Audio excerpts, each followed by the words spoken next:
հայերեն պատկերները լինեն, եւ եթե ուշադրություն դարձնենք նրանց հագուստի վրա, նրանք երկուսն էլ կարծես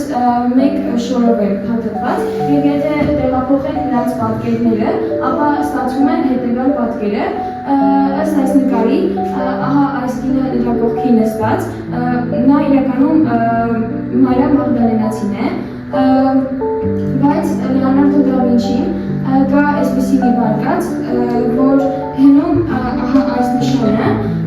ցույց է տվել տղամարդկության ուժը, այսինքն հզորություն եւ ամրություն, եւ կպատկերացնենք, որ նույնի հակառակը կլինի կանացիության նշանը, որը կձևավորվի Հիսուսի եւ Մարիամի ընկած փակվածի միջեւ։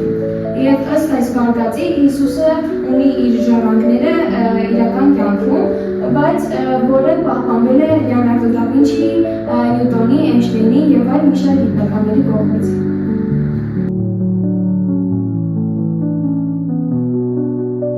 A spiritual moment where light breaks through clouds, connecting heaven and earth. The central figure, Jesus Christ, rising in golden light, represents hope and transformation.